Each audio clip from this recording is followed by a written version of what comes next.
Jeremy Francis, the Alchemical Arts YouTube channel, Instagram, and we were talking about a motto of mine was to customize everything and to kind of shape things at a level to where they're forever, mine, or there's an imprint in it. It's not just an expression, that it's like something in its base or in its trade that would be kind of a signature in a way. And that's why I've been so mesmerized by your videos, is that you've, from an artistic standpoint, like you're going straight into the baseline of creating your own colors, which I rarely see. And I rarely see anybody give it that much forethought or interest or devote so much of the time kind of learning the processes of, I think, what we as artists, or especially visual artists, take advantage of all the time. And I just wanted to, figure out, like, what was you were talking about how you came through this from an artistic standpoint, and you were getting kind of bummed with all the postmodernist bullshit that's happening, which much. I think is now worldwide. I mean, I'm hearing this like issue with universities across the United States as well. Oh, yeah. It must just be, a systemic academic, issue, I think, these days. Absolutely. The art schools have, like in Britain, Australia, and the US, have just degraded into nonsense. Right. Essentially. If you go to Europe, there's still really amazing, like, technical art schools that teach you age-old traditions and stuff like that. And I think in the US you have ateliers that still teach craft. But here, in Australia, we almost have nothing where you can go and actually learn the nuts and bolts of being a craftsperson and an artist. Right. It's all intellectual with technique as a secondary. Yeah. Yeah, I'm definitely struggling with this. I was always too quick to express and not really understanding the theoretical stuff of what I was doing. And I think, magic and the occult has really kind of reshaped my view, especially in the artistic process, of just how intentful every little piece is, Yeah. And you came into creating these pigments and stuff just by the natural need to get down to the nitty-gritty. Well, my obsession has always been with, whenever I get into something, I have to understand how it works on a fundamental level. So, like, when I was a musician, in the not too distant past, I got really obsessed with sound recording and techniques there. And then I started building my own guitar pedals and learning, like, all the circuitry and the electronics associated with that, because I just wanted to make weird sounds. Yeah. And to manipulate sound. And that's why I responded really well to your album. Oh, thanks. Because I was like, I could see the consideration to the textural quality of sound, and that's always been an obsession of mine. And I think the same applies to art. It's like a textural, visceral sort of thing that I need to get as deep in and get your hands dirty with things and really learn what the hell's going on here. And then I think so for me, the occult, alchemical side of things is a newer development. It's something that's only sort of arisen in the last 12 to 18 months. And it's actually given me focus, because for years and years and years, my obsession with being an artist was, I want to learn how to do things before I learn to speak, if that makes sense. Sure. I don't want to so I used to always have this gripe with my lecturers, and I'd be like, you would never go and see a surgeon who only had a theoretical understanding of surgery. Right. You wouldn't want that. Yeah. You want your doctors to have some physicality to what they do, and to actually know their skills. And it's like, why do we expect an artist to be able to just go out there and make art without having any understanding of their skill set and what they're doing? Actually labored through the process of learning, because learning is hard. And the academic system does not make it any easier.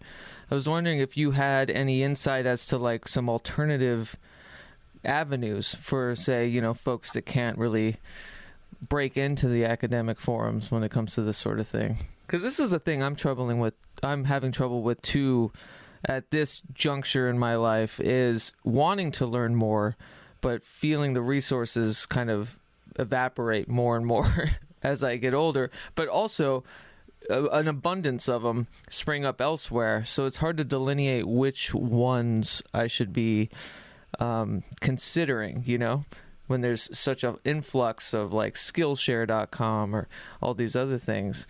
And, you know, when we're talking about the issue with the academic or university, you know, and the postmodernism and then it having its own kind of political stance, like where does one seek now? Where does one, you know, attune? Books. Yeah. Right. Books, going back to basics, right? Books are a great resource, and like I find the internet, if used well, right, is incredibly useful resource. Like, I think that's one thing that a lot of people forget these days about the internet is it's like that thing's powerful, and we can really use it to learn in a way that we never could before, and at a rate that we couldn't. It's just like you want to know anything, you just find the relevant forum, you find the relevant experts, and you dive deep, and you can really just nut any problem out if you know how to ask the right question. And so how are you finding, like, what was your funnel into the source material for, you know, I was noticing that in one of the YouTube videos that you had mentioned you were using a manuscript from like 1908. And I was wondering, like, is there some buzzwords or are there some like singular focuses that, you know, you're looking for when you're going for these old alchemical manuals? Well, so for the actual pigment making, I'm not referring to any alchemical texts. Oh, cool. Because they don't necessarily deal with that sort of stuff right explicitly. Back in the day, if you went back to, you know, sometime between like the 12th century to about, you know, the 15th century, alchemists would have had a role in providing materials for artists, for sure, because there were a lot of processes that were necessary, and alchemists often ended up as like a jack of all trades sort of person. Right. So they were either medicine people or they were metal workers or pigment makers and that sort of stuff. So there's definitely been a historical relationship between the alchemist and the artist. But for the actual practical like information about producing pigments and stuff, it's early chemistry essentially. Like, and I'm not a chemist by any standard. Full disclosure. Yeah, I have a good understanding of chemistry, right, but I've never had any formal training. It just started with making fireworks. Sure, in that sort of thing. The anarchist cookbook, that sort of thing. No, more just. I just remember one day my dad was trying to make some black powder with my little brother, and they weren't doing very good at it. And I was like, I'll give that a go. I'll show you guys how it's done. Nice. And then I just went and So you've always had a natural inclination for it. Yes, I think I've always, because I grew up with punk parents, so I've always had the do-it-yourself punk attitude going on. So I love it. Just where it started. Yeah. So what brought you into, like, I mean, it's pretty, it gets to an obvious point, right? Especially with an alchemy, and you stumble into the micro and macro, and you start thinking about as above, so below, and all this shit starts to kind of feed into each other and make sense. So what was that moment for you where you were like, well, there's, you know, there's something inner or spiritual happening to this, like, constitution that I'm changing? When was that? Well, so for a fairly long time, I would have sort of considered myself very, very agnostic, very scientific in my thinking, very rational. Then through but I never discounted the possibility of, I don't know, the great other, you know, if you know what I mean, like the mystery of life and all that sort of stuff. somehow at some point during my Saturn return years, I ended up in a fairly weird, you know how that is. It's a difficult little period. Yeah. Yeah. Very much We all so. have our struggles. Yeah. Yeah. I ended up in like a fairly new agey sort of spiritual group thing. And some of the experiences I had in there rivaled some of my earlier psychedelic experiences. And then I started to realize that the spiritual quest and the relationship with God or gods or whatever was a very powerful, like, space in which you could explore, and it wasn't just a space that you had to use drugs to explore. Right. Anyway, that all broke apart and turned to shit, and I came out of that, and there was some other difficult things going on at the time, but I was left in this sort of void of being like, how do I reconcile the rational part of me and the new awakened spiritual yearning? Sure. And that's when I just started reading. I just started, like, I picked up Jung, of course, and just dived super deep into Jung's alchemical work, and I started reading the Bible and a bunch of other things, and really just dissecting through this stuff. And then it all started to dawn on me that, like, narrative, like storytelling, and give me a second, sorry. Sure. Yeah. No, I actually was just gonna bring that up. It's the stories. You know, that's what's grabbed me, is that there's like a source for, you know, in the archetypes, and you think about Jung and all this, I feel like, there are these collections of narratives that all kind of interweave, and you start to pick up on things. And I think that's what I meant earlier by the, you know, discovering that aha moment when you're doing the lead to gold thing, but you're realizing that, like, holy shit, the Saturn return and all this stuff is my lead to gold in a way, you know. And they're all just kind of like these common narratives that, you know, Joseph Campbell style hero's journey in a way. You know?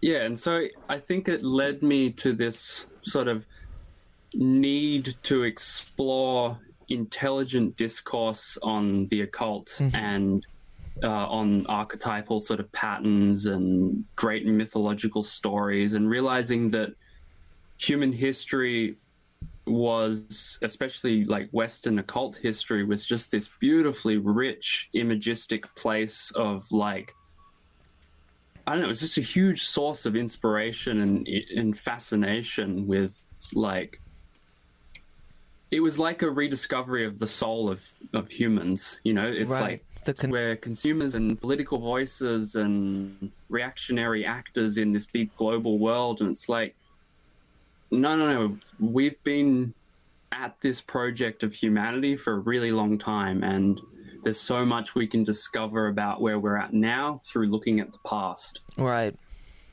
And I was just going to bring that up too, thinking about, you know, I wanted to know if pharmacology has come into your purview at all, especially, you know, it's the writings on the wall with that, when it can change your mental constitution, you know, physically, but it's also like this insane, I don't know, alien kind of moment, you know, of changing your well-being, your status, for good or for bad. And I wanted to know if you, as someone that messes with elements in the way that you do, do you experiment, or do you, what's your take on pharmacology?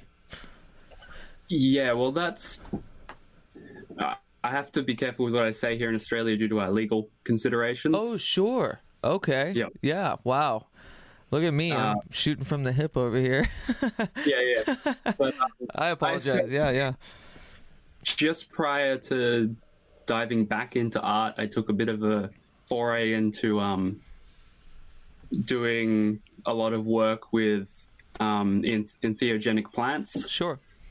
Cultivating and breeding and playing around with growing mushrooms and all of those fun things. So yeah, I've done a fair bit of dabbling in that sort of world. Yeah, I think I was talking more because you had made mention of that earlier, that like you could reach these moments or these ideas without the help of those sort of, states. Yep. But what about things like, because, we're talking about the state of humanity right now and this kind of dependence on mental health pharmacology. And and it's something that I'm probably projecting because it's something that's very prevalent in my world right now. And I was just in Los Angeles and saw, like, I know I grew up in, really poor neighborhoods in the Southwest in the desert, but there's something happening in LA right now that is just like insanely powerful in the darkest of ways. And it's like this mental health crisis that's going on, that there's either not enough services or there's, too much uninterest and just pill shelving. That's happening too. Yeah. In a big way. Like, I personally have managed to avoid having to go down the chemical pharmacological route. Yeah.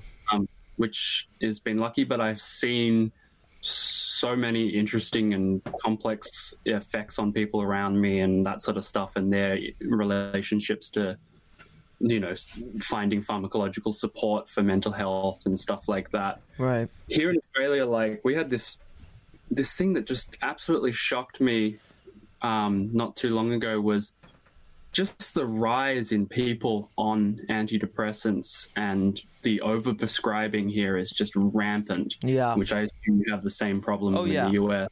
Absolutely. And we're unfortunately currently in the process of degrading our social services here. Oh. So we used to have a really good social security network that, as difficult as it is to interact with, it was still there, and you could get financial support and medical support and all that sort of stuff. And we're slowly privatizing and moving towards a more American model, and away from that British model that we used to have. Bad. Is it more of a libertarian leaning parliament in that sense? Is it? Oh no, we have a very conservative government. Conservative, at the moment. yeah. But the great thing with Australian politics is we're pretty lazy, we're pretty slow, and we're very uneventful.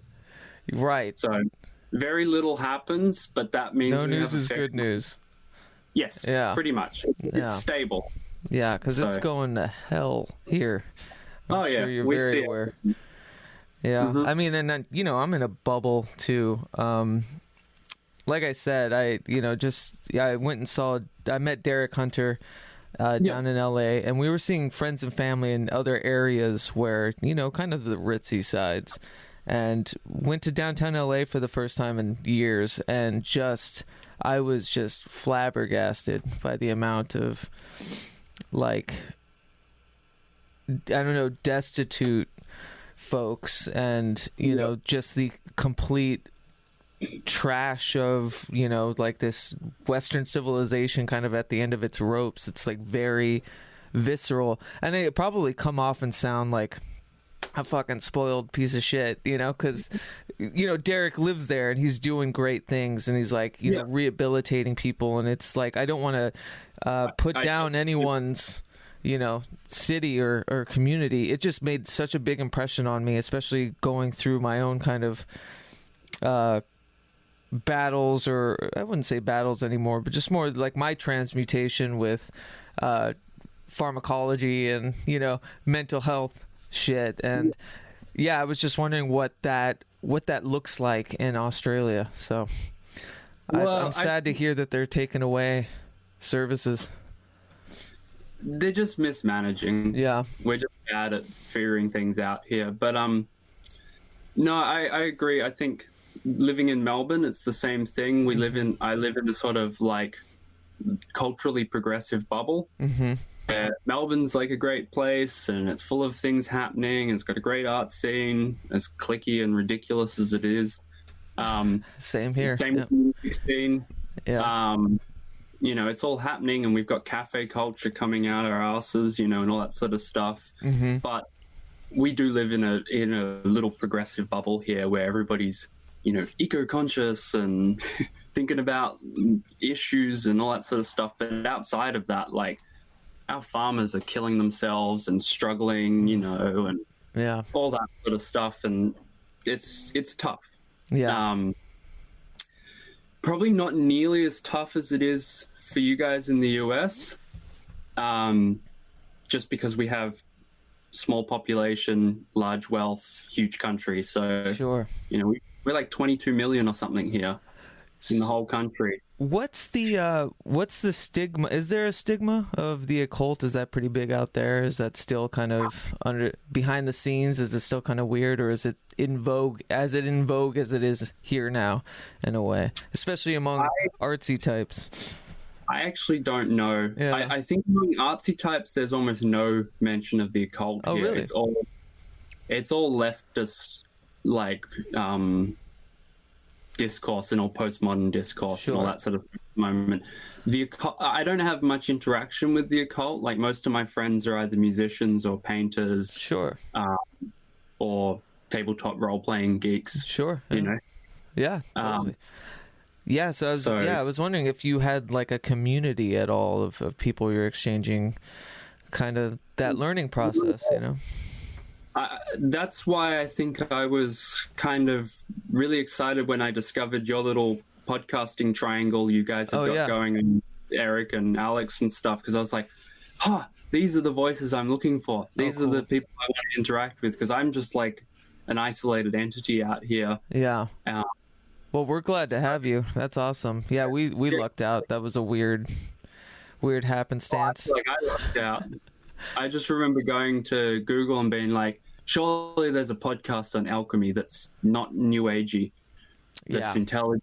And I did a little bit of search, and up comes my Alchemical Bromance, and then I hear Eric crapping on about beer, and I thought, this is for me, because I'm a huge beer nerd. Well, it's funny. He just, I guess I was inadvertently his last guest on my Alchemical Bromance, because he's now Arnemancy. I know, I just saw that today. Yeah.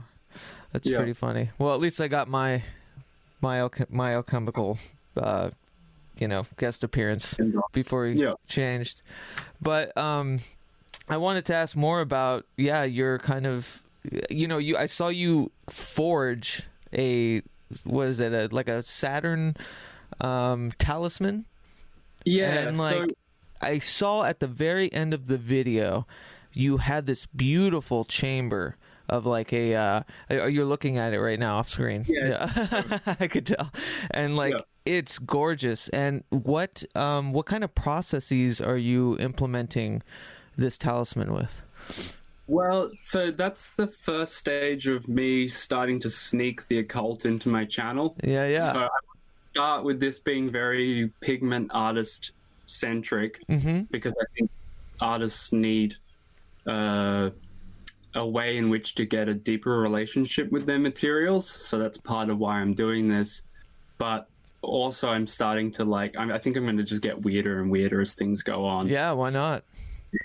So this is so when the traditional Dutch method for making lead white, which was the principal white pigment for eons, it's just until modern times, when we were having a big freak out about its toxicity, which is fair enough. Right. What they used to do they would make these plates of lead, and they'd coil it up and they'd put it in clay jars, and at the bottom of the clay jar would be some vinegar, and then they would take that clay jar and they would bury them in mounds of manure. And then over the process of months, it would digest, and the lead would transform into a white pigment, essentially, through the various chemical transformations going on. And so I thought I would make a more visually interesting version of that process. So at the moment, the lead's sitting in that chamber, and there's little bowls of acetic acid or vinegar there, which are evaporating up. And then hooked into that chamber, I've got a fermenter where I'm brewing some gin. Just because why not? Yeah, so the gin off-gasses the carbon dioxide that I need, so it's feeding back into the chamber. So over time, that sigil of Saturn, or the talisman, should be eaten away and turn to just a white powder. Whoa. Yeah, so it might take about 6 weeks or longer. Right. And now, will you take that transmutation? I want to think of a better word because I might overuse that. Yeah. Are you going to take that and implement it in another process, or is that kind of turn that resulting mass into a paint, and then I'll paint with it? Right. And yeah, so I love that. That's exactly. So it's almost that the ritual and creating all of this is your kind of occultish. I hate to use that word. It's your intentful. It's your major signature within the ground of the I think so. The art. Yeah, I love that. That's amazing to me, because that's almost exactly how I approach music in a way. No one, when they see the finished painting, I'm sure it'll be beautiful, but people will kind of glean just what the visual of the painting is first, right? And so just having that kind of hidden layer of intent is beautiful. And will you present it with kind of the knowledge of that happening? I guess that'll be part of your video too. Yeah, I think so. I'm not sure. I had this. So last year I was doing work for my graduation show. Mm-hmm. And so I was working through a huge amount of ideas because I had to. And I had this sort of realization that the basic model of the alchemical process fit very, very well with the model of what artists are up to, because that's been a big question of mine for a while now, is what the hell are we up to? What are we doing? You mean collectively? What are artists doing? What function does art or the creation of art serve humankind? I struggle with that. It's a big question, because we do it, but why? Yeah, what does it serve? Yeah. What's why are we compelled to create? Mm-hmm. And what value does it add to society? I assume it's almost a given that it's necessary. Art is a necessary requirement of humans. Right. But that doesn't answer the question, and I don't think you can answer the question. Anytime I ask this question, when I'm having those huge, pivotal doubts about, what the hell any of this means, everyone's like, "Oh no, there's gonna always be a place for art," and I'm always asking, but why? What is it? Just to entertain? Is it just is it escapist? Is it to document? I almost feel that I need to ingest a trade or learn something, so when the big one hits, I'm not just left to talk about how the big one affects me through my art. You know what I mean? So I love the idea of implementing, just the craft. It's a craft, right? Mm-hmm. And if you're what do you think what is your goal then with what would you like to do upcoming with the processes that you've implemented? Yeah, that's tough, because I actually I have loosely defined goals. Mm-hmm. I have short-term practical goals, but ultimately I don't know what the hell I'm doing. Sure. I'm getting into the great unknown, and that's great. I think ultimately I got fed up with the political situation that we're in at the moment, that everybody's fighting everybody as a political voice. Mm-hmm. And I figured there's no point entertaining that argument anymore. The only thing that I can do is bring wonderment back into the world. I want to try and facilitate those moments of awe and engagement and wonderment. Wonderment's the best word I've got, because I like that. For me, the good like the great art that I experience or interact with is the one that fills me with awe. Yeah, absolutely.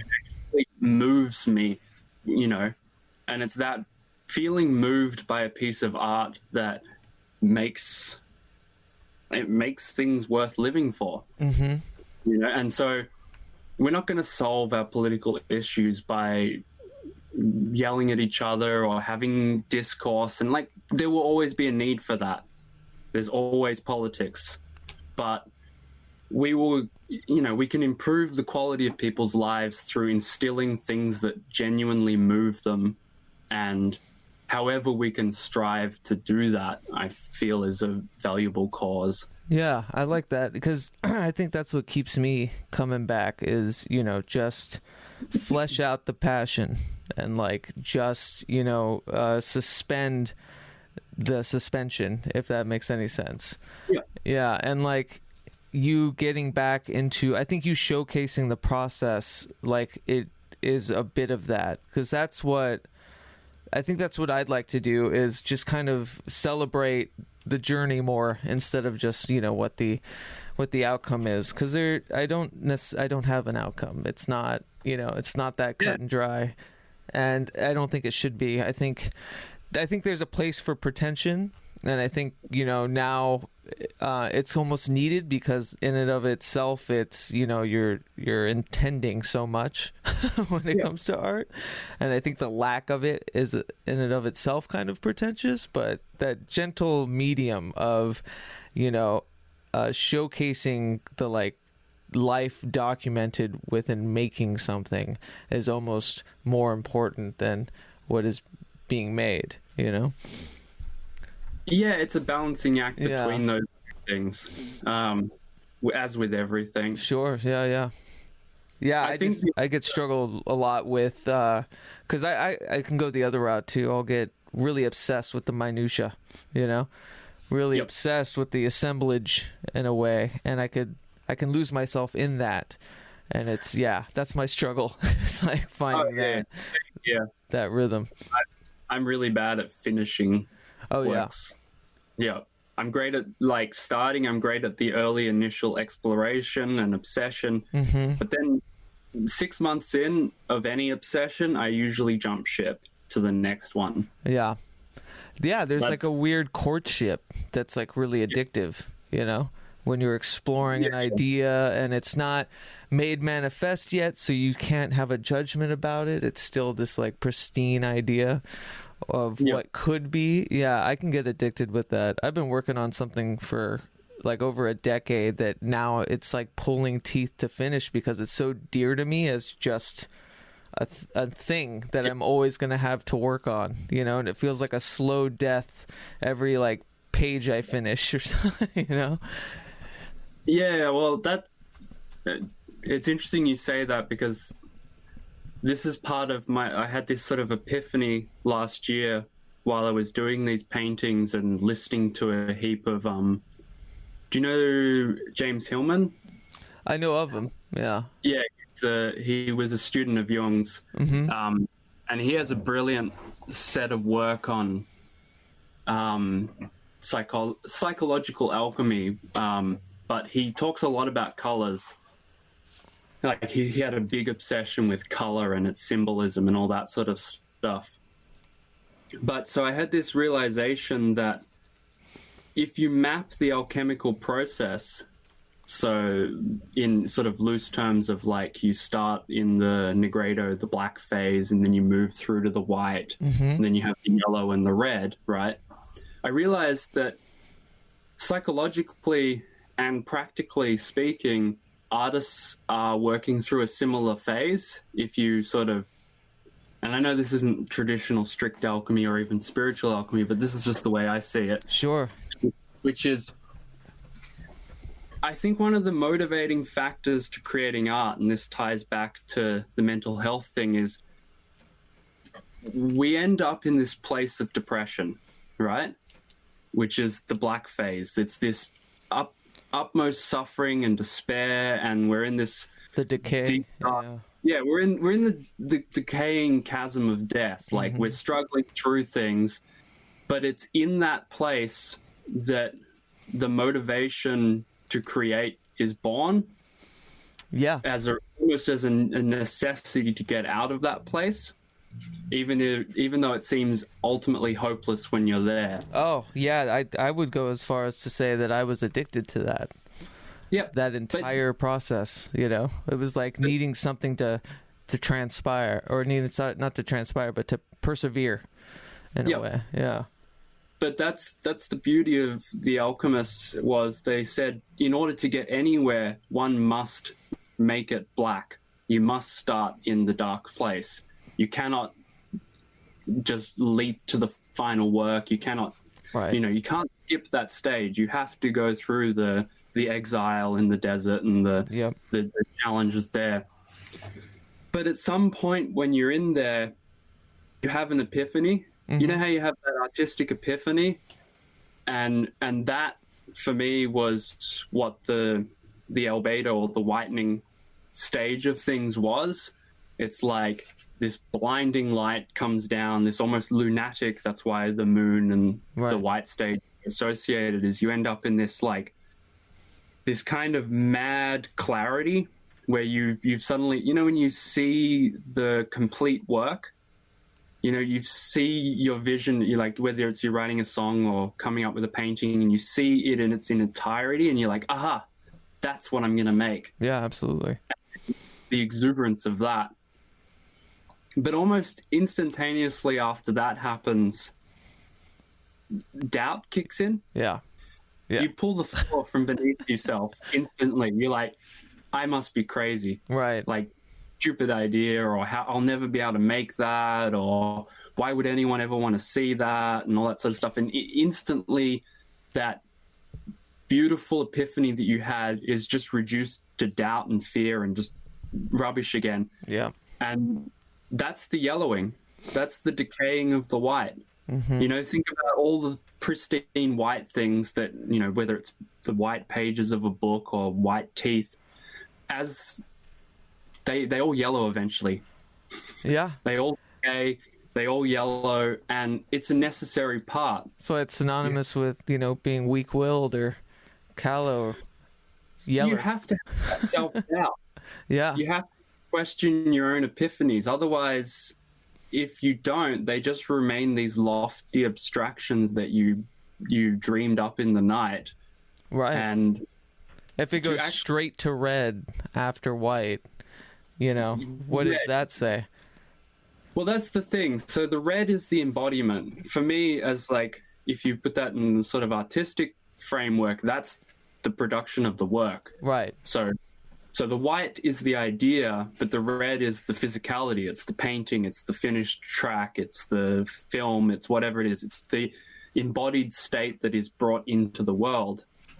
But there's that intermediary part of the yellow, which is the self-doubt, but it's also the call to action. It's the figuring it out. So it's like, when you have that idea and then you go, oh shit, how do I actually make that idea happen? And you sit down with your pens and your papers and you start working out plans and ideas of how to make it actually come into the world, and you realize there's all these problems of how you're actually going to make that work. Yeah. And you have to problem solve all of those things, and before it can actually be reddened properly, you have to thoroughly investigate that process. And I think part of this like problem with the postmodern conceptual art world is they stop at the white.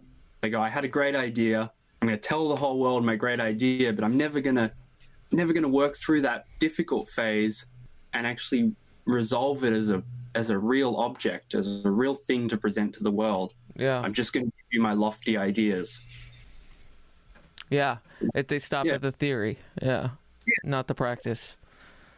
And so, that's, I think, a lot of my motivations coming from that place of like uniting both the visceral practice and the challenge of refining your craft with your lofty ideas.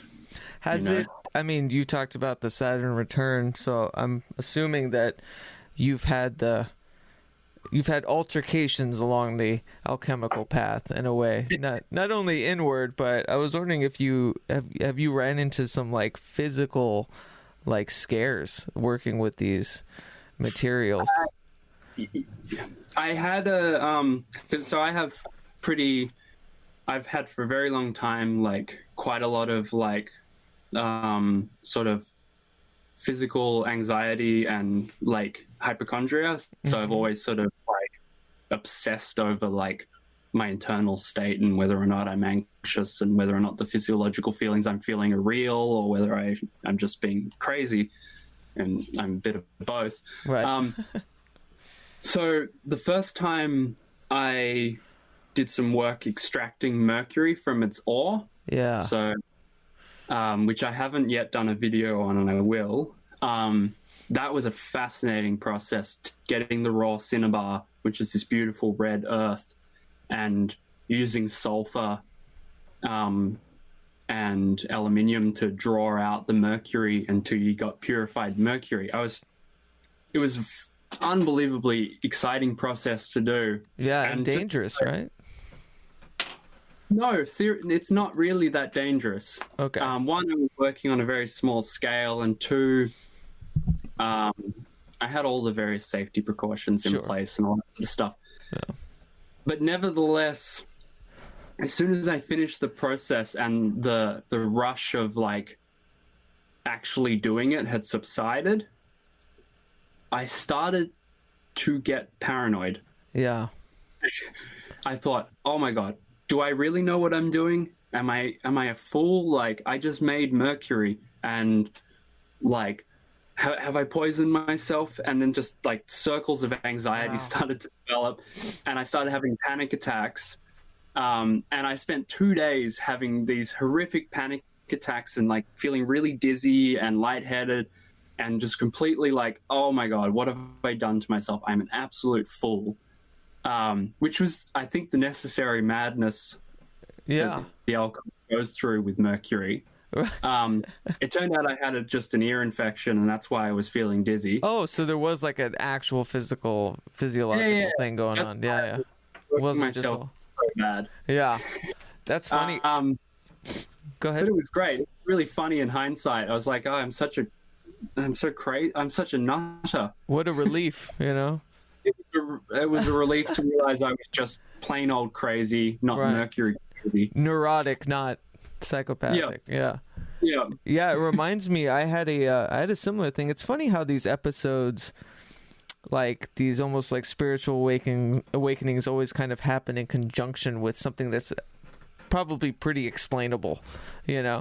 Like I was part of this voodoo ritual once, and it was like, I had realized later that I had just kind of quit my like all my meds and stuff pretty cold turkey, and didn't think much of it. Did this voodoo ritual that was like insane to me and like completely just earth-shattering, and I got really sick because I didn't ground myself well or something after this ritual.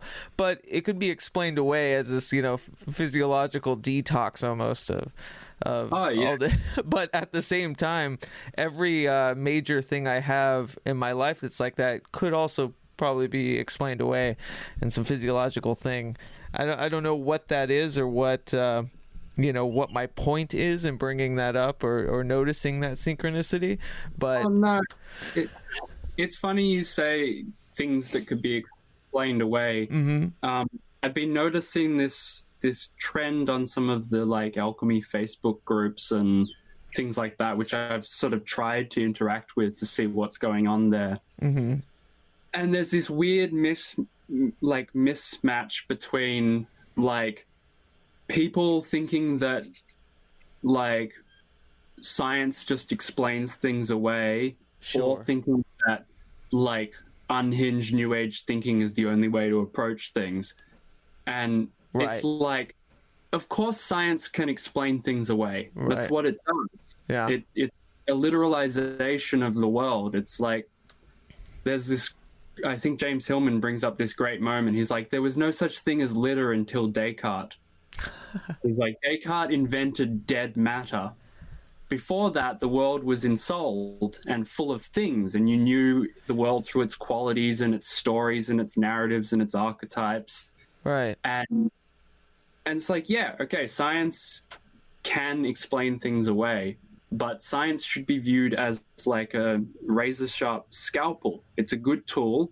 It's a useful tool. Right. It's only a tool. Yeah. Story that we overlay on top of that exists in our like psyche or our conscious experience, that's just as much a true reality as the like quantitative scientific reality. Right. They don't need to be at opposites with each other. They just need to integrate in a proper way. Each has their place. Right. And like, yeah, my idea, I'm never coming from a strictly skeptic or, you know, quote unquote rational mindset, in that I think more so I'm noticing kind of the riddle, you know, the funny synchronous thing that, of course, it's almost like it was engineered, you know, these things to happen coincidentally at the same time, or that contradiction is like the whole point, you know. It's that you'll have this magnanimous spiritual moment, but it'll be, you know, it'll coincide with this, you know, physical issue or symptom, you know, and it seems to always be that way. But yeah, I get what you're saying. I wonder how, I guess this would come back into a little bit about what we were talking about earlier, you know, with the colleges and all that. But I do see there's this need to be overly rational, or this overtly skeptical.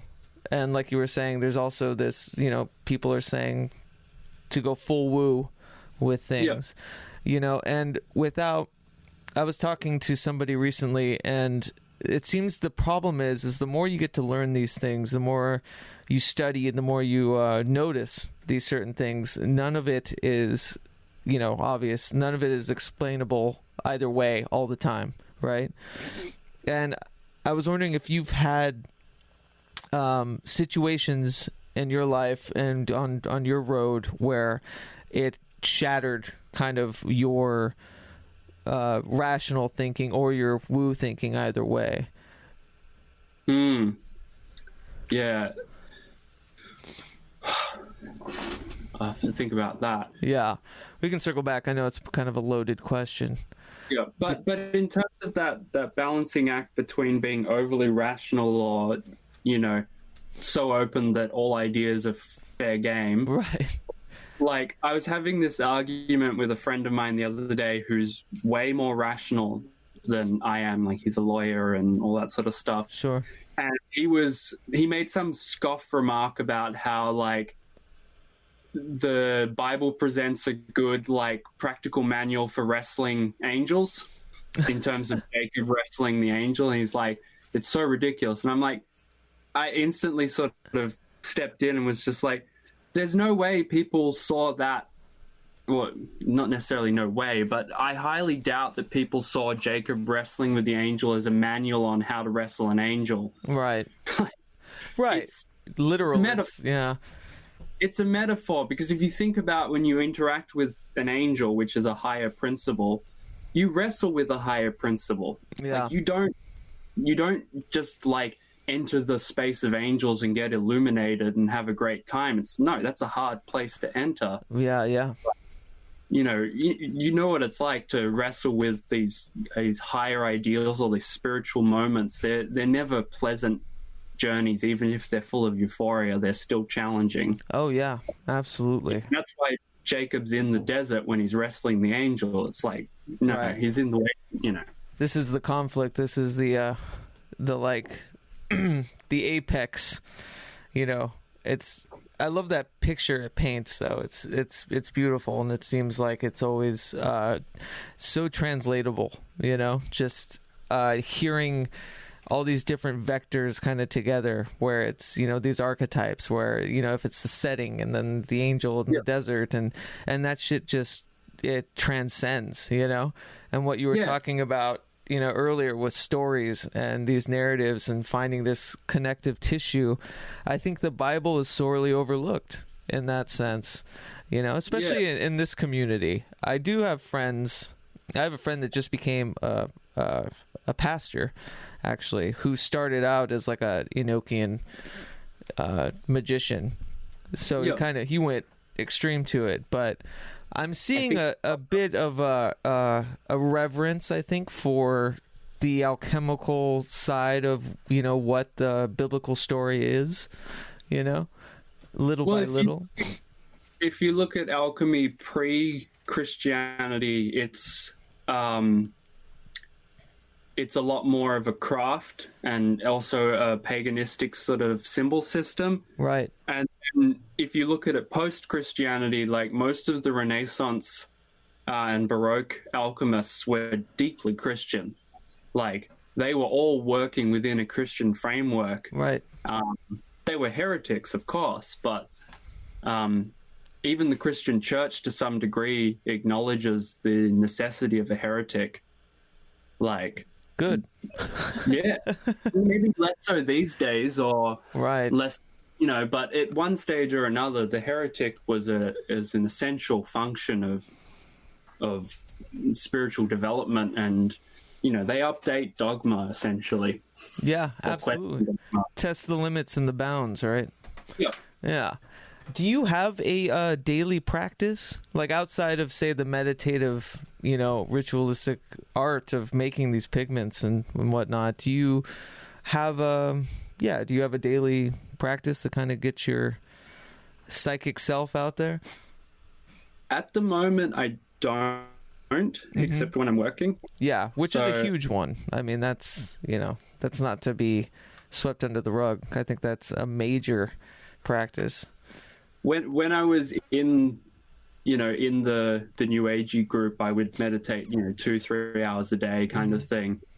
And so I did a lot of that. And I think I'm still internally a bit disenfranchised with all of that stuff. Yeah. And I'm still trying to figure out what I actually want from it.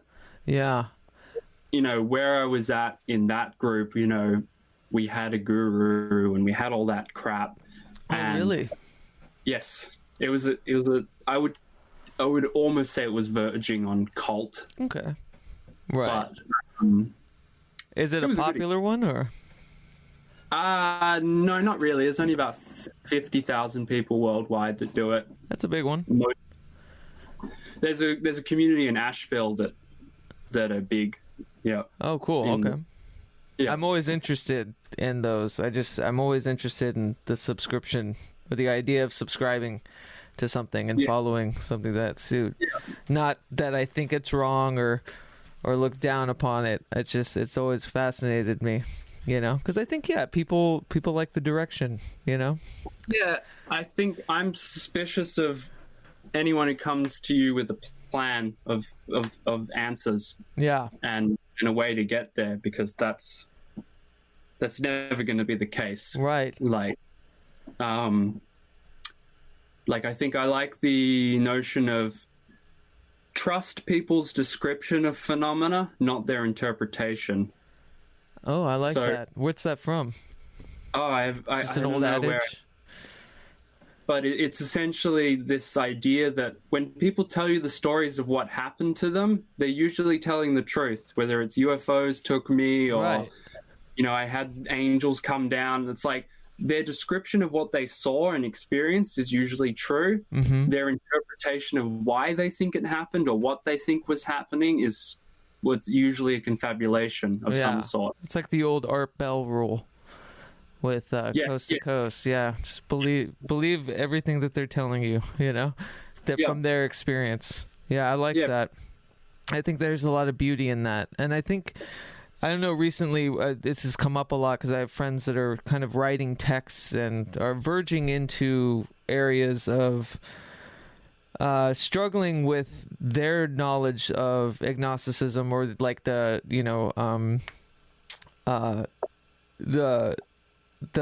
idea of everything being agnostic, the kind of what you would call it. Yeah, I would just say it was like the Robert Anton Wilson style, in a sense of, question everything, belief systems are BS, all that stuff. And yet they're writing these materials in this faction, knowing this and having a terrible time, not trying to come off as directorial or like ordering or giving people an answer, and having to tell people that, this is what worked for me, this is my experience. And I've had friends like really struggling with this, because I feel that this is the hard part in this area of the the occult or alchemy, is that people want quick answers, and they want to be told quickly how to service something or get something within themselves. And they don't want to hear most of the time the true answer, which is, it whatever works for you, kind of, it's not, there's no blanket idea of how to get there.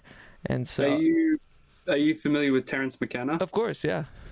I love his sort of statement of like, we need to get used to living without closure.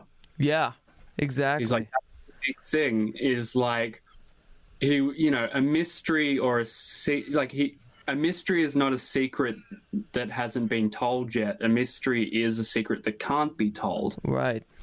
It's that whole thing of like, but so this sort of harks back to what we were saying before about balance between the rational and the irrational. It's the same with what you're saying about having conviction in what you're saying and what you're teaching. Mm-hmm. And not becoming dogmatic about it, right? But at the same time, the opposite, which is the postmodern condition, which is that because everything can be interpreted every possible way, there's no meaning. It's like, that's not helpful, right? Yeah. Postmodernism makes a correct analysis of the state of affairs, but it doesn't offer a remedy. Yeah. Its conclusion that everything is meaningless is not helpful to anyone at all. That's true. I mean, yeah, in a sense, though, I understand the idea of the pharmacon, or the poison and the antidote, in a way, as just kind of being a truism with a lot of things. But you're right. I mean, that's maddening in a way. It's not. It is. And it's not. Yeah, there's no need to express that, or there's no need to like celebrate that. It's almost an obvious truism. It's the state of affairs, but it's not helpful. Right. We need to end up we need to straddle this like that, between the yin and the yang, you've got that line between it, which is supposed to be a river of mercury. Well, yeah. We have to straddle that balance between order and chaos, or in terms of like academic or teaching or learning, as you were talking about with friends of yours struggling, it's this process where you don't want to be too reductive with what you're doing, and this is the definition of how things are, and you don't want to be too open about it and say, well, this is my interpretation, but you may have a different response, and we can't be entirely certain, because then you end up in a sea of chaos. Yeah. And you're not really saying much then, because there's not. Yeah. Then if everything's just left to interpretation, there's nothing really being said in a way. Yeah, you need to have a foot in both camps of order and chaos. Otherwise, you get lost. Yeah. Or you get rigid. So how would you, what have you found, what texts, what writers have you found straddle that well? Well, as I said, I really like Terence McKenna. Yeah. I think, like, as crazy as he is, oh, I love it. The whole time wave thing was a complete 2012. That was nutty, and he knew it. Well, yeah, I guess in a way, though, like, I've definitely had major transmutation in 2012, but that's anecdotal. Well, no, I think we had a technological shift. Yeah. Like, the internet exploded around that time. Social media exploded. There was, in a way, an end of history. Right. Yeah. It wasn't completely off. I definitely felt, there was a shift for me, too. A major one during that time. And also, wasn't, like, CERN turned on? Maybe, Hadron Collider and stuff. Yeah. It's funny. We'll have some Terminator coming back through that soon enough. God, yeah. If we don't eat ourselves first, Yeah.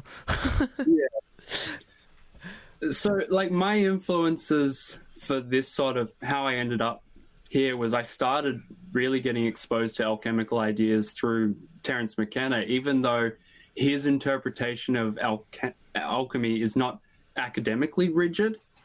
Right. Sorry, not rigid, rigorous. He still has some really interesting ideas around it, and he has some great lectures on it. Yeah. I feel like it's very hermetic, too. Yes. Yeah. Yes. He loved Hermeticism, he loved Gnosticism, and that was a really good start point for me to be like, okay, I can go through the kind of footnotes of Terence McKenna and try and find the Corpus Hermeticum, find these things and start reading them. But really, I think ultimately Jung and James Hillman have had the biggest impact on me. Yeah. But the thing to be careful with Jung is Jung was I love this idea that while the 60s counterculture revolution was happening in San Francisco with all the drugs, you had at the same time in Switzerland, you had Albert Hoffman creating LSD and you had Jung creating the unconscious. Right. So, and all the Jungian ideas got imported into the just after the Summer of Love stuff and kickstarted this new wave of like new age spiritual thinking. So much of what we've inherited from the new age is directly a result of Jungian style. Totally. Of Joseph Campbell and all that sort of stuff. But almost like watered down and appropriated in a lot of so we aspects. have to remember that Jung could read ancient Greek, he could read Latin, and so he could read and he read everything. Like if you check his footnotes, they're just like pages and pages of footnotes of original source texts. Right. So he's read everything that Western spirituality has created. He's read every church father, every Gnostic text, every alchemical text. So he knows what he means when he says stuff. But the future generations who have picked up like second or third hand Jungian analysis on alchemy, they've become so... We forget that Jung is Jung. Right. It's coming through a funnel. Yeah. Yeah. And so I read his stuff, and as much as I love his stuff, I know that that's not... His interpretation is not entirely what the alchemists were actually up to. He's just amalgamated it for his purpose to fit within his world model. Right. Which is not to say he didn't understand what they were up to. Right. He also has an agenda, and I like his agenda, but, It's in the sense you can't say that, you're a Hermeticist because you've read the Kybalion, or what I mean? I guess in that way. Yeah, so I guess going to the source is what you're advocating a little more? No, not necessarily. Like, read Jung and appreciate what his insights were, but don't take that as the only way of viewing alchemy. Right. I feel like we hit kind of a threshold, too, of a cult of personality, in a sense, with a lot of these thinkers and quote-unquote mystics, Oh, yeah. And, it's like this... indoctrination of the figurehead and certain ideas, and people forget that they're humans that are transposing a lot of these, or I guess just filtering down a lot of these ideas. Are there any others that come to mind when you think of... Have there been any that have... I don't want to like cast shade, but have there been any, maybe even modern thinkers, writers that you feel are kind of setting us back a little bit in these functions? Oh, I don't know. That's the problem, because I might. Yeah, that was kind of a push, because I'd rather not. I don't know, be negative. I just mean to say if they're to kind of paint a picture of what the limits are. You know what I mean? In specifically in terms of alchemical thinking? Alchemical thinking, yeah. I really don't know what people want from alchemy at the moment. Sure. Like, it's coming back, but a lot of my experience, and not to be too negative to these people because I'm also interacting with them, but like right. A lot of the experience I've had online through the Reddit, sub-alchemy Reddit, and the Facebook pages and stuff like that is either people are purely interested in spiritual alchemy, right, or there's a few very strange individuals who think that they can literally produce the stone still. Oh, really? You know? Yeah. Or they say they do. Yeah. I've been getting some weird messages online since posting stuff, like people being like, can you make me this thing with mercury, or can you explain to me how this thing works? And I'm just like, I don't know. Right, yeah. Do you know? Yeah, do you think, have you seen any relation to the kind of like, I guess not so much herbology, but in other sections of magical practice, you know, the using of different minerals and have you seen correlation? Is there like a good understanding you've seen in some of these practices of what they're working with? I think that's the other area of alchemy that's most popular at the moment, and that's Pragmagick's herbalist tincture thing. Like, I think for most people who want to get their hands dirty with doing alchemical work, they're more comfortable working with doing herbal alcohol extractions and distillation and stuff like that than they are getting a chunk of lead and some mercury and fucking around with that, because nobody wants to do that except me, because I'm a nutter. I love it. Yeah. Behind me, I've got like these guys. Like, this is a solid chunk of cadmium. Oh my god. That weighs about half a kilo, and this is a big old chunk of lead. Incredible. Shelf here. I love that. What a good setup. And then here we've got the mercury. Crazy. Which is just insane. Yeah, that's like, you're right. I guess there are, there are stigmas about mercury, that still permeate from when I was a kid. Oh, it's toxic stuff. Yeah. But it's in its elemental form, it's not as bad as you'd think. Oh, that's awesome. The salt, it's bad. Yeah. Mercury chloride or those sorts of things, they'll. Yeah. And the cyanide that you were working with, is that like, was a different type of cyanide, right? It's not the. That was, when I was making Prussian blue, so that's what. Yeah. That's potassium ferrocyanide. So what that is the cyanide is locked in a lattice of iron molecules. And so the cyanide's not dangerous because it's so entrenched inside the iron that it can't get out. So it's not actually dangerous. That's cool, though. Is there a word or a tradesman term for a pigment maker? In the past, it would have been called a colorman. Colorman. Yeah. Okay. That would have been in like the Impressionist period. Sure. Before that, most artists would have gone to an apothecary or a druggist or an alchemist to get their stuff in like the Renaissance. Very cool. So you would have picked stuff up from different people, and then you would have had your apprentices grind up your paints each morning for you. Very cool. Yeah, so that's how it used to work. I don't know if I have it close by, but there's a great book called the Craftsman's Handbook that was written in the 14th century, and it goes through all the various like processes for making your materials, from your brushes to your canvases to all of the things. And it's just ridiculous. They're like, if you want to make a bone black pigment, just look under your table for, a chicken bone, pick up the chicken bone from under your table, place it in the fire like this. And it's just like, oh yeah, because in the 14th century, people would just had bones under their table. Sure. Yeah. Are there any other like modern artists or people that you've noticed are taking as much care or are, being as intentful with this process as you are?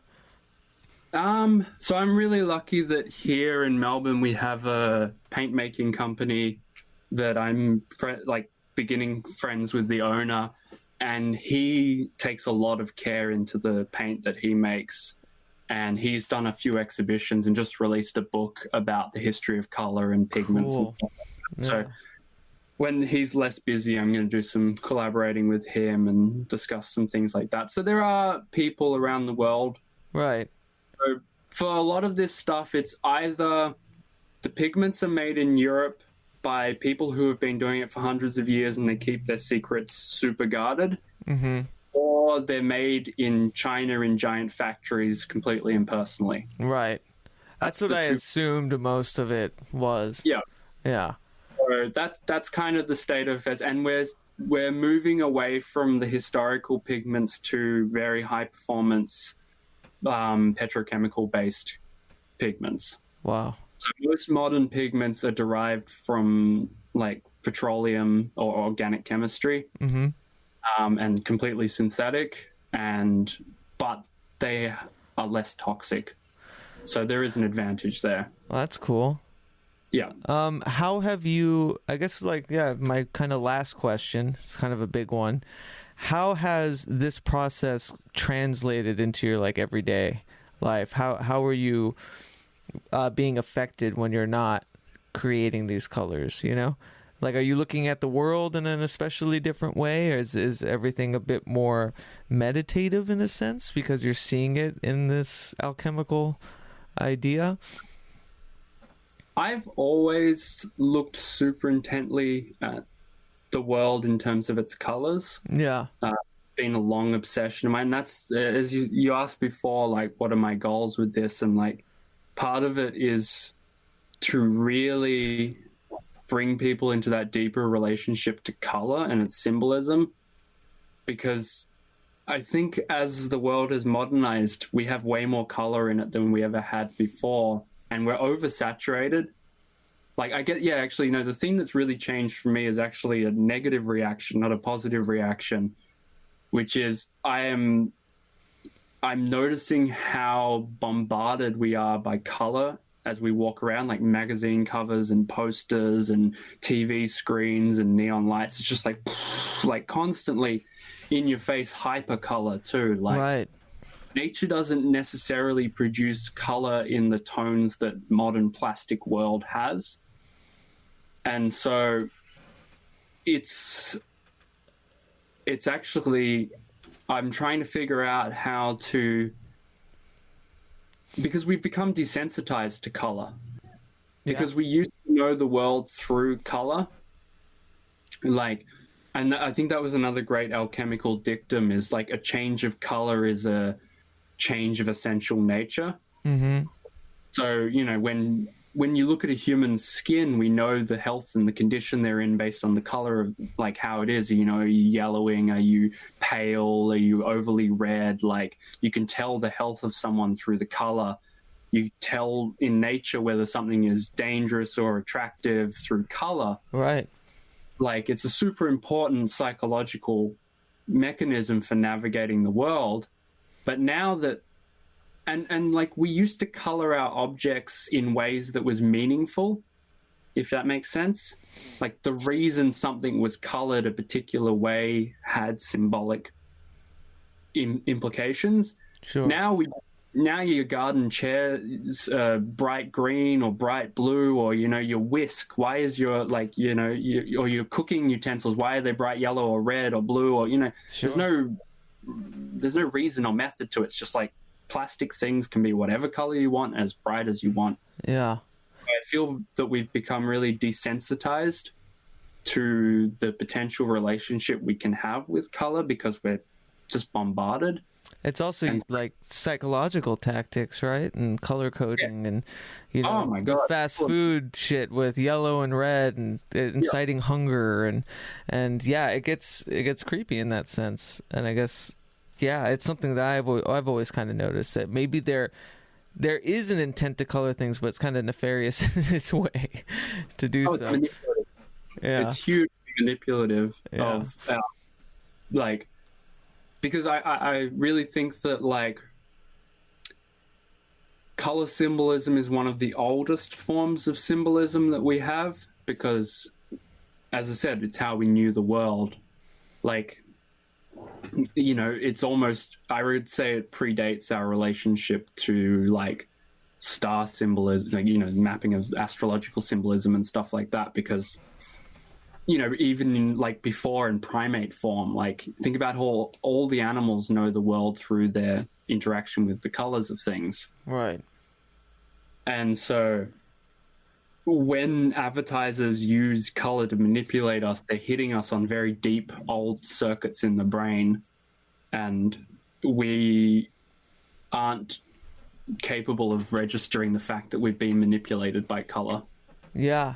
How, I guess, sorry, I'm going to ask you one more question because it just incited me. In a lot of the psychedelic or, otherworldly psychic spelunking that I've done, color has been a magnanimous source of notifying me of the realms of the neither, the strange areas I'm entering in, and almost sometimes the lack of color. And like these meditations I've done, this one that I've continued to do recently, the Kabbalistic tree of life and the different spheres, and each one really signified by a color, now that I think of it, or the absence of color.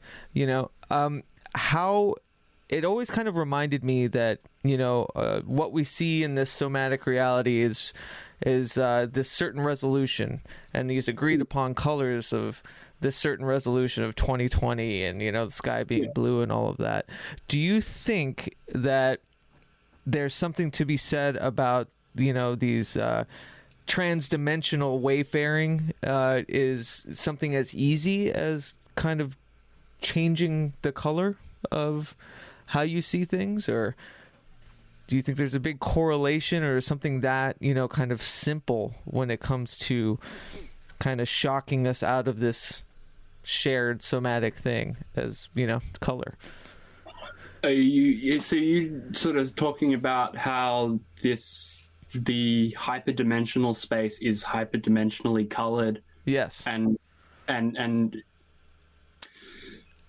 guess even so, because even I guess a textbook, like when I had started meditating deeply, I would see these purple tetrahedrons, and then I'd go on to find and have that corroborated that people have seen these and stuff. And I want to know if you think that color is universal in that sense, that it's it's always signifying, I guess. Do you get what I'm trying to say? That it's somatic, almost transdimensionally in a way. It's shared, Yeah, so there was a study done in the 60s on color terms through all languages and cultures. And so they did an analysis of as many languages as they could find, both ancient and current, for the terms that they had for colors. And they found that if a language, because not all languages have terms for all colors necessarily in the way that we use in English, for example. So if a language had any terms at all for color, the first two that they would have that was universal among all languages was light and dark. They always had that differentiation. If they had a third term for color, it was always red, right? If they had a fourth term for color, it was either yellow or green. Okay. And if they had a fifth term, which some languages don't have a fifth term, it would be blue. So there is this universal progression among humans to differentiate between light and dark and develop symbolic relationships to light and dark. Just think about all spirituality and esoteric thinking is all about lightness or darkness and so forth. Then we have red, which is obvious because of the sun, because of blood, because of the earth. Like it's a universal state and symbol system as well. And then yellow, green again is another universal. So I think color symbology and states of that relationship between, as you said, somatic experiences of color, I think they are like archetypal in that sense. Yeah. And I think like different languages deal with color in different ways, like I think English is one of the stranger languages in the sense that we have terms for colors that are abstracted. So we have like things like teal or, mauve, and it's like those aren't real things. Whereas like if you go to other languages, they'll have like, they won't have a term like brown. They'll have like bird shit brown, right. Or like tree bark for things. Yeah. So their descriptions of colors are what things are actually of that color. Right. As opposed to, you know, we sit here and we talk about yellowness. It's like, what kind of yellow? Are we talking about the golden, beautiful yellow of daisies or the sun, or are we talking about putrefied flesh? Right. Or pus? You know, pus yellow is disturbing in comparison to, you know, the beautiful golden yellow of the sun. You're right. You know? There is a gradient of interpretation, an extreme gradient of interpretation, I guess, too. You almost can't talk about color without relating it to a physical object. Right. You can talk about red, but people go, what kind of red? And you go, Ferrari red, fire truck red, flame red. Like, there's always an attached physical body to the color term. Yeah. Otherwise, it makes no sense. Have you noticed, I'm sorry, I'll keep you for a little bit longer. I just wanted to ask if you, on some of your, not necessarily psychedelic, but maybe in, you know, in dreams and in certain otherworldly or what I say transdimensional wayfaring, to be pretentious about it. If you like, have you noticed that the colors stay consistent, or do you notice that there's a shift? Or what has some, you know, some people, you know, I've heard dream in black and white, and I wonder what, you know, psychologically or even spiritually what that could incite. But I think I dream in black and white for a large, which is weird considering my life's about color. I mean, it kind of makes sense because it's almost an escapist idea in a way. Oh, I really like gray. Gray is actually my favorite. Me too. Of all. Yeah. Thing that gives depth to color. Mm-hmm. Like, it's the necessary almost reprieve from the intensity. Yeah. Paint without gray are too much. Right. To me, it's that perfect symbol of the contradiction, or, you know, light and dark. Yeah, exactly. But yeah, in terms of color between different altered states and stuff like that, like, I have experienced reasonable amounts of sort of colorful experiences, but I'm not sure whether there's necessarily coherency across the board with them. Right. My most vivid recollection was this is a weird digression, but so I was perched on the precipice of this waterfall, like just a little waterfall in a river. Mm-hmm. And so sitting in the water with, like, one foot was calm water and the other side was all turbid water, and I was tripping. Mm-hmm. And I remember just closing my eyes, and there was just an infinite amount of caterpillars, both, you know, like blue and yellow caterpillars flowing into each other, and the sound of the water led to these caterpillars were just clapping with joy as they were morphing into each other. But I've never seen a more vivid blue or more vivid yellow in my whole life than that experience of being literally between order and chaos and having this, like, parade of caterpillars cheering me on. Are they complete opposites in the color spectrum? Is there a significance to the blue and yellow, you think? They're not actually complete. Like, I mean, I knew that, but I just meant, like, was there a significance? Yeah, okay. But it was fascinating to watch. Yeah, that's cool. Super cool. Because I know, like, in the experiences I've had, there's a commonality between a shift in tone when I've hit those states. It's almost, you know, I get sepia toned on a certain thing, and on another thing it's more of a blue, you know, analog versus digital, kind of weird. Yeah, I think now that you mention it, I can start to, like, I'm getting these sort of memories coming back where it's like, there are definite shifts in hue. Yeah. That I couldn't tell you the exact qualities of them, but as the emotional states fluctuate, the hues fluctuate. Yeah, it's always fascinating for me, because I remember as a kid reading Carlos Castaneda, and he talks about, and one of the teachings Don Juan, and I know that since then it's been kind of controversial because I don't know how much of it was actually true, but he talks about the devil's weed, and if you smoke it, you see one of two colors, and either your atmosphere shifts red and you die immediately, or it shifts like black into darkness and you enter this void. And that always I always thought was kind of synonymous, not to that extreme, obviously, but of a lot of, shifts in consciousness. It was always color signified in a way. Yeah. Yeah, no, it's good. You just got me on a color switch. I love it. Yeah, well, that's the point.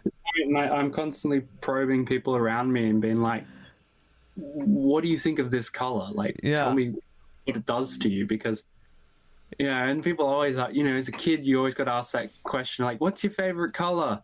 And totally, it's like, whoa, that's a big question. I can tell you that gray is not a popular answer.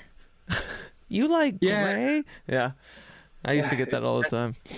Yeah. But yeah, man, I thank you so much, Jeremy. It's so good to meet you finally. Yeah, likewise. I as I said, like, when I discovered you guys like online and just started listening and just thinking, gee, there's this community of people who are willing to authentically discuss their experiences with this sort of stuff, and they have, again, that balance between being critical of the process and critical thinking about what they're doing, but also being open to the mystery. Oh yeah. And it's like, that's what I want more dialogue for people to have. Yeah. I want people to approach this sort of stuff with their intellect intact, but their heart sort of open to possibility. Yeah. And so it was a real breath of fresh air. Well, thank you. Yeah, that means everything. It's definitely not something that was intended, but I think was just an absolute natural goal in a way, Gotta just be honest with this shit, who are we kidding? Yeah, well, I really enjoy, like, I was just listening, I think yesterday, to your talk with Mitch Horowitz, and I was like, when he was talking about the transparency thing online, the name, yeah, and I was like, yeah, that's great, like, that's a really good, like, that was a good discussion on that sort of stuff. And the episode that you did with Alex and on depression and mental health and all that sort of stuff, that was a really informative episode. Like, I really liked that, like, the conclusion. I really liked how much time you guys spent talking about snacking. Yeah. And I really liked, you can tell our age, when that's our issue, is snacking. Yeah, no, my issue is snacking too. And I agree that the whatever's going to cure us will be some sort of donut-shaped hole that we need filling, Yeah, like, totally. I only work a couple of days a week in the evenings, but every night after I finish work, I always get a couple of donuts and just go home, smoke a joint, and just cram donuts in my mouth till I feel better. Yeah, it's like, it's the only thing I have left, It's funny. And it's not that I'm like, I was intentionally trying to quit so many things or stop smoking in a way. It's just been this, thank God, natural progression, but it's like I can't find solace easy anymore. And now I'm toning down, so that shift of like, maybe I should just go get some ice cream. It's like, no, I don't even fucking want that anymore. Like, what do I have left? It's frustrating because I'm trying to, like, cut down, like, smoking so much pot every night. Yeah. Video games. And maybe I need video games. I think that's probably what it is. I need some sort of, like, outward exercise, and not just physical, but I mean just a complete displacement of myself would probably be good. But yeah, that toning back of, like, consumption of distracting mindsets. Like, getting high is great for generating new ideas, but ultimately it's also a good, like, distraction. Give reprieve to just chill out and not have your brain just be on overload. Yeah, for me it's the opposite, but I would say that was kind of like what drinking has been for me. And that, if I don't get high, I feel like I should be working. Yeah. So it's like an automatic shift to relaxation in a way. Yeah, I like that.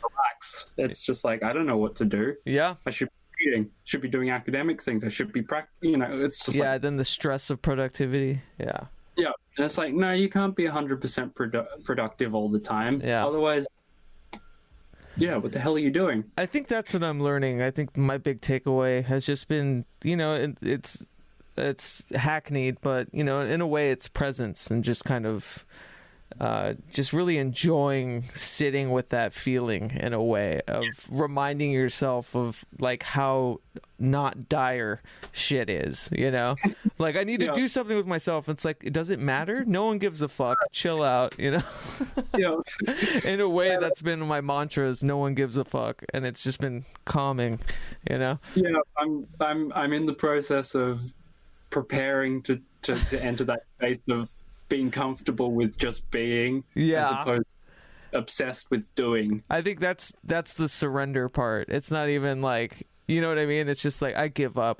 fighting with myself. Like, I'm always going to be the worst when it comes to myself. So kind of, it's humor in a way, laugh at it.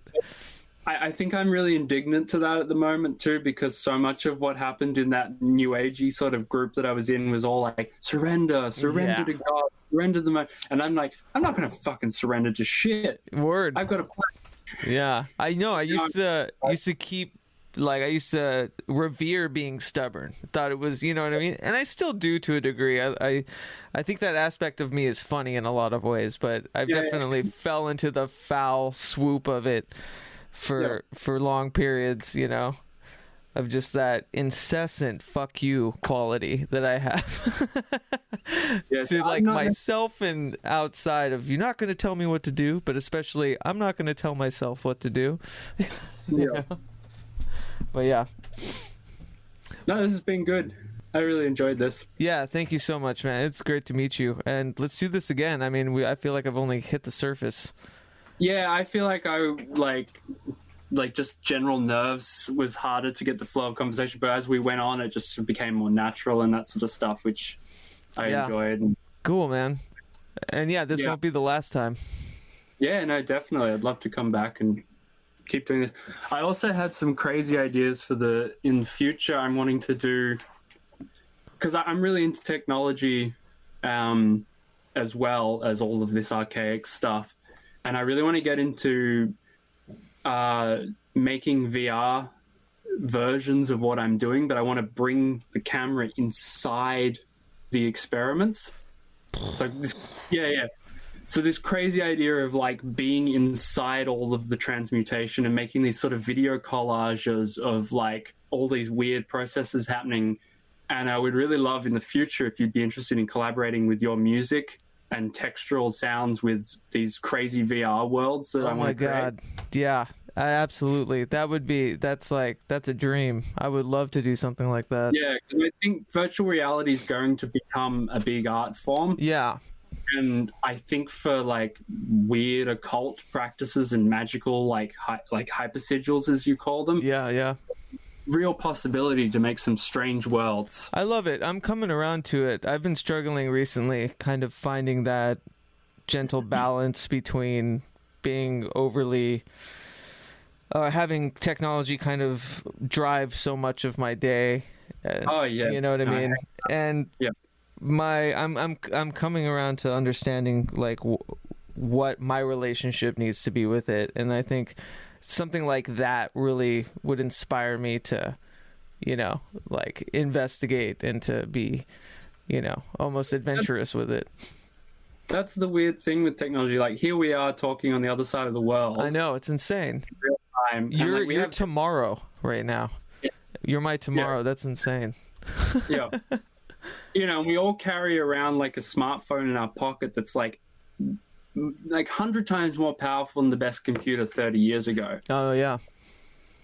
And all we use it for is like angry Twitter messages and Candy Crush. Yep. And looking at memes of dogs. Oh, God. Yeah. And it's like you have one of the most powerful tools in your pocket that humanity has. Like an alchemist in the 15th century would kill for one of these things. Oh, yeah. I love it. You look at any science fiction or hard sci-fi 10 years ago, and no one thought about carrying a supercomputer on every person. Yeah. They wanted flying cars and all this, kind of, and it's hilarious that is way more advanced than anything we could have ever dreamed of, but it's also kind of arrested us. Well, I think our technology precedes our emotional development. Yeah. Like, we have more sophisticated technology than we are. Like, we are not emotionally sophisticated enough to know how to use it. Yeah. I mean, that's true for me. Absolutely. Yeah. It's really negative emotionally, like the impact of it, but the abilities. So that's where I want to start. Once I get this sort of stuff rolling on like a good rhythm with the videos and like stuff like that. Yeah. Then I'm going to start exploring some sort of more out there. I love stuff. it. Yeah, because I think more so I'm talking about social media because with the music and my albums and that whole process, it's very technologically based. In a way, it's almost a good span of between analog and digital, production and stuff. Yeah. Yep. Yeah. So it's, and I have knowledge. I use it as a tool, as a digital alchemy in a way. To create art, but I want to get back to I'm thinking about taking all my albums off of streaming and just going like straight into printing again and doing short run stuff and kind of matching it that way. You know what I mean? That's the tough thing because like I really love buying vinyl. Yeah. When I have to be, and I know it's expensive.